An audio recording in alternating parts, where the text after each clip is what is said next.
CCTV crime વિઝેટ સ્કેમમાં આરોપી ભૂપેન્દ્ર ઝાલા સામે નોંધેલી મૂળ ફરિયાદમાં ભૂપેન્દ્ર ઝાલાએ ગુજરાત હાઈકોર્ટમાં રેગ્યુલર જામીન અરજી દાખલ કરી હતી, જે હાઈકોર્ટે મંજૂરી રાખી છે.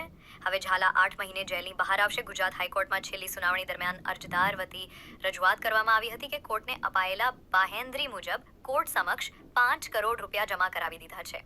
રોકાણકારોને પૈસા પરત આપવા ભૂપેન્દ્ર ઝાલા પહેલા મહિને 1 કરોડ, બીજા મહિને 2 કરોડ, ત્રીજા મહિને 3 કરોડ અને બાકીની રકમ 9 સરખા હપ્તામાં જમા કરાવશે. આમ રોકાણકારોની તમામ રકમ 1 વર્ષમાં જીપીઆઈડી કોર્ટ સમક્ષ જમા કરાવવામાં આવશે. જીપીઆઈડી એક્ટ અંતર્ગત સક્ષમ અધિકારી દ્વારા અપાયેલ પબ્લિક નોટિસમાં રોકાણકારોના 35 કરોડ રૂપિયાના ક્લેમ આવ્યા છે.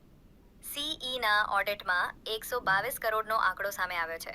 ફોરેન્સિક ઓડિટ મુજબ કોઈ નવા રોકાણકાર પૈસા માંગતા હોય તેવું સામે આવ્યું નથી. ભૂપેન્દ્ર ઝાલાની 54 કરોડની પ્રોપર્ટી કબજે લેવા પ્રક્રિયા હાથ ધરાઈ છે. અરજદારે જ્યારે પણ જામીન અરજી મૂકી છે ત્યારે અગાઉ કરતાં ઓછી રકમ ચૂકવવાની હોવાનું સામે આવ્યું છે. વળી અરજદારના એકાઉન્ટ ફ્રીઝ હોવાથી તે ચૂકવણી કરી શક્યો નથી. આરોપી ડિસેમ્બર મહિનાથી જેલમાં છે. આ કેસમાં 700થી વધુ સાહેબ છે. ટ્રાયલ લાંબી ચાલશે. મૂળમાં આરોપીને કસ્ટડીમાં ના લેવાયો ત્યાં સુધી તે ડિફોલ્ટ નહોતો. ત્યાં સુધી તો રોકાણકારોને રેગ્યુલર પેમેન્ટ થતું હતું. હાઈકોર્ટે આજે આરોપી અને સરકાર બંનેને સાંભળીને આરોપીના જામીન મંજૂર કર્યા છે.